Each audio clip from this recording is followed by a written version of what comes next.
Welcome to the Ordinary Marathoner Podcast.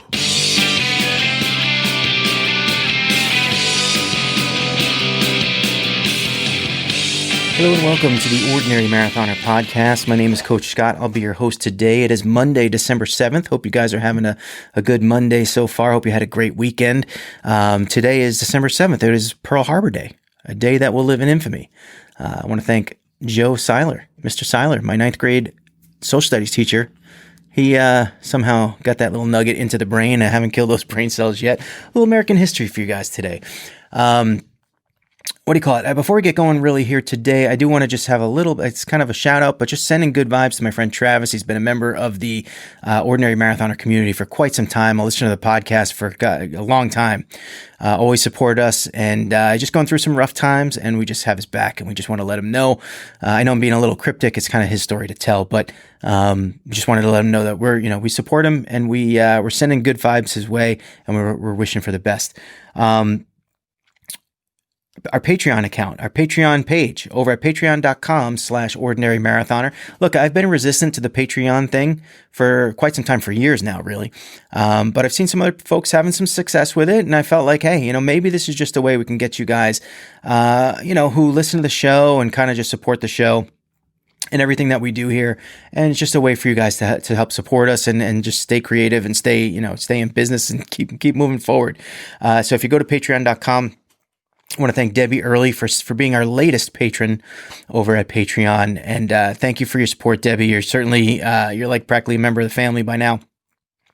And I really appreciate it. And now coupled with Ron and Tabby Booze, things are moving forward with the Patreon. I'm loving it. You can get your name read out on the podcast and also added to the scroll at the end as well. So thank all of you guys. It's really appreciated. Anyone that goes to our Patreon page and gets involved. Again, really appreciate it. Today's topic of discussion has been something I've been kind of kicking back and forth with a few people. And it really just kind of, I think all these discussions that I've been having with people about changes in training and different approaches and how to realize when you're not being as efficient as you can be and the little changes that you can make, or whether or not those changes need to be drastic. How do we decide how we change our plans from day to day in order to make ourselves successful and make it more likely that we achieve our goals? I mean, obviously, the first thing that you have to recognize is that things aren't going perfectly. There's gaps. There's gaps in training. There's gaps in diet. Wherever it may be, where are the gaps? Find those gaps. And then what you have to realize is, well, what kind of changes are you willing to make? Now, in the past, I've professed, and I feel like, I got to tell you, I feel like you guys know the David Goggins thing, right? I feel like it's a lot of David Goggins influence, that type of thing. A lot of this, a lot of sort of the motivational speaker thing, because I watch so many of these things, and I think to myself, man, I got to be a different man the next day. I got to make changes right now and drastically change it. And you can draw, I always refer to it as drawing the line. I'm going to draw the line today. And then tomorrow, I'm going to adapt these new behaviors that I perceive as being productive, tough, all these things. I'm going to be a new person. I'm going to be the person that I always envision myself to be starting tomorrow. I don't say that that's a bad way to look at it. It's not. In the past, I've had great success doing that. I've had incredible success doing that. I woke up one day, hadn't run or gone to the gym in months, if not years, and decided I was going to start running. 2 months later, I did my first 5K. Then I decided I was going to do a marathon. I rolled out of bed, and the next day I was a marathoner. I was just training for a marathon. A few months later, crossing the finish line. After that, training dipped, and I decided one day, hey, I'm going to sign up for a tryout. I'm going to sign up for an Ironman. And I did that. And the day that I signed up for that Ironman, I drew the line. I became a different person. I had no choice. I set those parameters for myself and I drew the line. And the next day I became a different person, and those things took. And to be fair, I draw the line a lot. Those were just the successes. In the past, I've drawn the line countless times where I've failed. And for whatever reason in the beginning, whenever I try something new, it seems to take. Not all the time. I'll give you one example. A few months ago, I said, hey, I've kind of wanted to always do an ultra marathon. And now that my Philly marathon fell through, maybe I'll just train for an ultra. And the ultras a lot of them have been going on, especially the smaller races. Maybe I'll do a 50K, and that could kind of spur me into it. I even talked about it on the podcast that I was going to train for it. Well, I might have run a couple days in a row. I think I realized I tried all the shoes I have, the running shoes. I tried them all again, and they were all kind of hurting my feet after a few miles, which could be partially because I've gained weight as well. And next thing I know, I'm not running anymore. I'm not running for weeks. I'm not running for months. And it fell through. And next thing you know, I'm not doing an ultra. But I have a podcast, so I tell you guys this stuff, and it's hard for me to come back and admit failure. But I do it.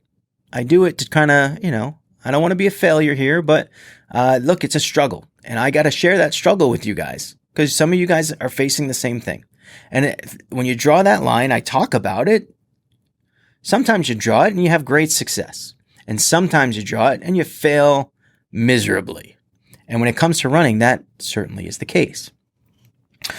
Now, there's another way to kind of look at this, which is drawing the line and trying to be someone completely different the next day is a very difficult thing to do. It's drastic changes over a short period of time. It can happen. And like I said, I've had success, but it also it carries with it a very large risk. And it carries with it also a mental risk too. Because if you don't follow through, there's a chance that you could kind of like just stab yourself in the back and look at yourself as a failure and send yourself into sort of a quasi-depression or something like that because you failed at the one thing that you drew the line that you said you were going to do. You wanted to make these drastic changes and they were really difficult and you failed. Right? So that's a problem. What's the alternative? The alternative is to make small changes. Instead of saying, draw the line, I'm going to be a different person tomorrow, which is a tough way of doing it. That David Goggins-like way of doing it. That I'm going to become a machine. It's possible, but not probable from my experience. I've had success, but I've had way more failures than success. Instead of doing that, you dial it in. Make little changes. And I'm going to give you an example of that where it was super successful. I started biking and really kind of ramping up my bike in January. I was biking real often January, February, March, April, May, kind of into June.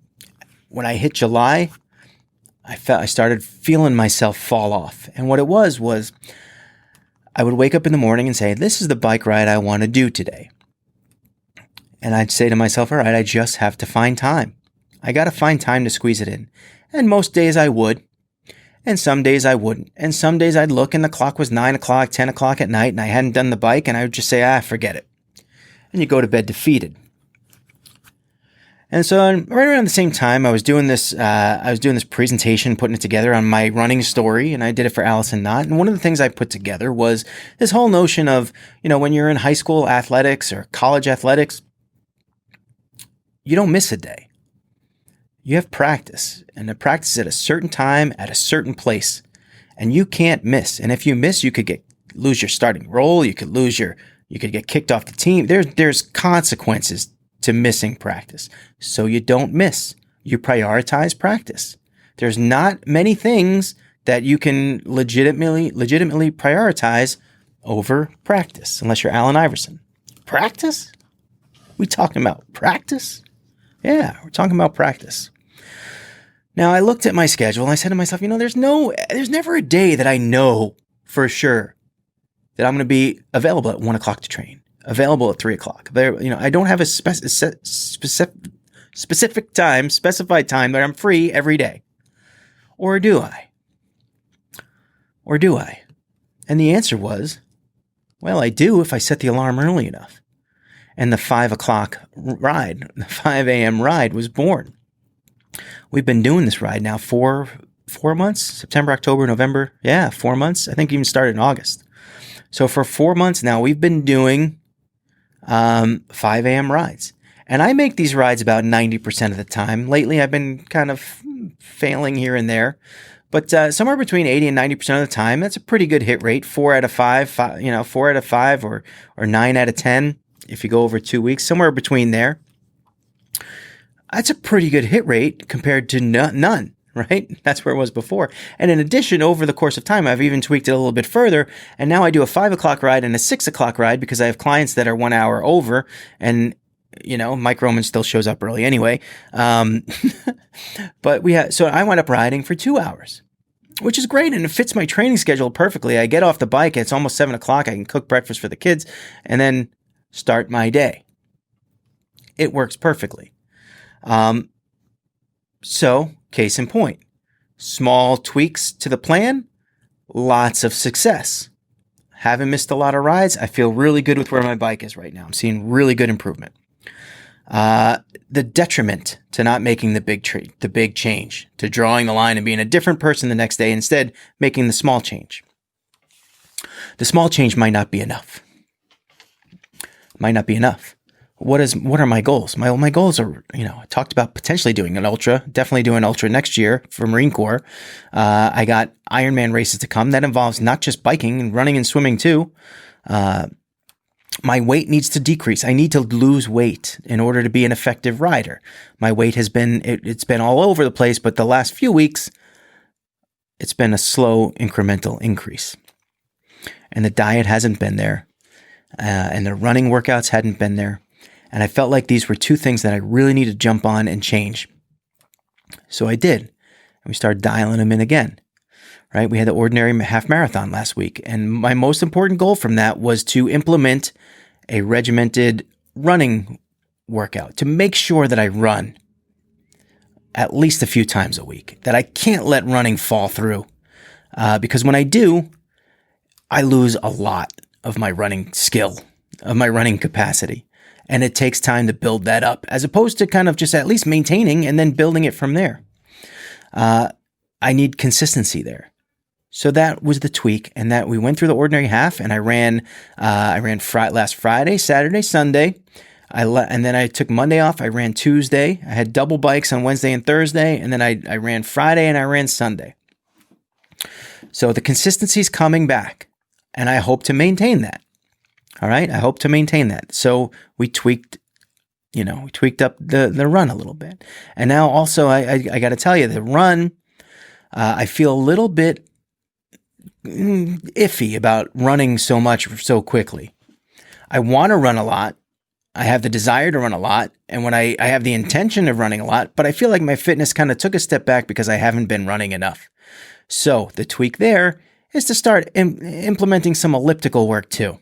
Right? So if I have time at night and I'm not doing that second bike ride like I do every Thursday night, instead of jumping on the run every single day and potentially injuring myself, because I know that can happen, I've done it before, sometimes I got to hop on the elliptical. And in a way, look, the elliptical is not a one-for-one replacement for running. I'm not saying that, but it's a fairly good substitute at times. You don't want to just do the elliptical all the time. That's not productive. You want to, but if you're concerned about overdoing it with the run, mix in some elliptical, add some. And what I find in the elliptical is I can stay on it longer. I can burn more calories. And I don't worry about the pounding on my joints and my feet and my knees and all that stuff. So it's something positive. Constantly dialing in these small changes. And so far, not so bad. My diet needs to change. And I realized that, I've realized that kind of all along. I don't know that I was willing to make changes. I tried to do the intermittent fasting and I felt like it was a little bit drastic for me. And again, that was like one of those, almost like a draw the line. The next day I'm intermittent fasting and it's like I've changed all of my habits. And I felt like there were just too many places where I could see failure. Within that structure. And it just wasn't for me. It's not to say that it doesn't work, and it's not to say that it's not for you. And I know Matt's going to get mad at me, but Matt, I am convinced that intermittent fasting is for you. That's what you want to do. And you've had some success with it. As long as you can maintain it, I think that's great. I think for my schedule, it was kind of like rough. And it was like I was working out so much in the morning and I was like not eating for like 3 hours after my workout. And I just felt like it was I felt like I wasn't kind of like putting the cap on that workout to actually improve that, over the course of that period of time, I could potentially be losing muscle, and I didn't want to do that. I wanted to work out and I wanted to replenish right after my workout. And that really just kind of threw me off for fasting. Now your schedule is a little different. For you, it works a little bit better. So I think if I had a consistent bike ride at around noon as opposed to 5 a.m., things would be a little bit different. It doesn't fit for me. So I have to sit down and I have to write out a schedule. I meant to do that over a weekend. It didn't really get done. Partially done, not fully done. It's all part of the tweaking and changing the routine just by little pieces here and there. Case in point, I tend to eat sweets way too much. And a lot of times I walk through this house because it's our office too. We work from home. And I'm really kind of just bored, or I'm like thinking and I'm thinking of like creative concepts or things I pace. I pace back and forth, or I'm thinking, what am I going to make for dinner? And I pace back and forth. And I don't ever get a really good picture of what I'm trying to accomplish. And I got to eat. I got to eat. And I don't even know if I'm hungry. I just got to eat. I open the fridge. I open the fridge reflexively. I open the pantry reflexively. In the last few weeks, when I do that, I grab unhealthy things. The ice cream. My daughter's birthday, we had a cake, and we had all this extra cake, and we were going to throw it out, but we didn't want to put it in the garbage and have it sit there for days and maybe stink or get bad or have animals come. And so we left it in the fridge. And so instead of just leaving it in the fridge and letting it rot letting it go until garbage day, every day I picked a little bit at it. And it wasn't like gorging myself on cake, but over the course of the next 5 days, the cake was gone by the end of, there wasn't that much of it, but it was cake. It was very sugary, very rich, very yummy, very tasty. But the problem was, it wasn't that I ate the cake. The problem was I never gave myself an alternative. There's nothing in the house that was a healthy alternative for snacking. And over the weekend, I kind of realized that. And I'm like, one of my problems is I tend to graze. I walk around and I'm doing whatever. I'm pacing, doing whatever I am in the house. I know I'm annoying. But I always reflexively go to the fridge. And if I don't have a healthy option, the only other alternative is the unhealthy option. So I went out on Saturday. I bought a bunch of fruit, apples, bananas. I think we have grapes. I went and got cottage cheese, those little cottage cheese containers. Something that I could say to myself, all right, when I'm bored, and this was my agreement with myself, and I reflexively open up that fridge, I have to ask myself 2 questions. Number 1, are you really hungry? Or are you bored? And try to overcome that. If it's boredom, just try to overcome that. But if you're hungry and if you kind of want something, make the smart choice. Ask yourself, is that the smart choice? Is the black raspberry ice cream that Sam just absolutely had to have the other day sitting in the freezer, is that what I need right now to get faster? Or is this cottage cheese? Or is that apple? Is that the better alternative? Is that going to help me be faster? What's going to help me? What do I get to eat? Right? That was one of my sayings when I was talking to Allison. What do I get to eat today? Not what do I have to eat? What do I got? What do I get? I get to eat this apple today because I want it. I'm hungry. It's healthy and it's here. It's available. So that's the little tweak. Again, ask those questions, have things available, and know what they are. That's another thing too. Sometimes they're there. I just don't even think about them. There's bananas there.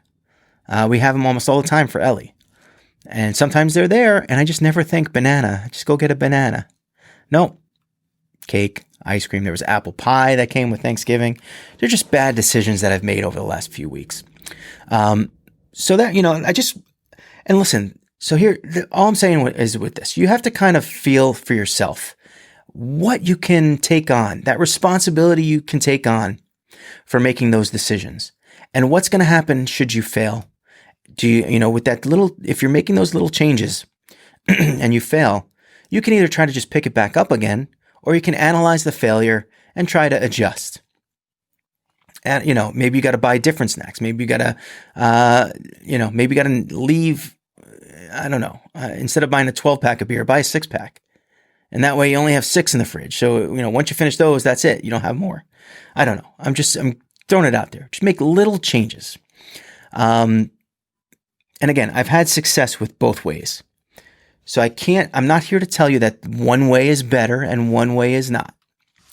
What I'm here to tell you is there's 2 ways of doing it.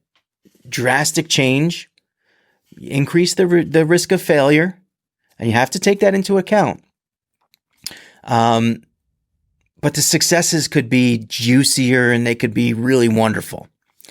Or you can make the small changes, and those could very much a higher rate of success, higher chance of success of making those little changes. But the risk is it might not be enough, and you still might have to make changes after that. So the point of today's podcast is simply to address that and analyze. Look, if things are falling through, if things aren't going well, don't despair. Don't look at it negatively. Just try to figure out what is the best way to fix it. And remember, every day is an ordinary day unless you make it extraordinary. So get after it.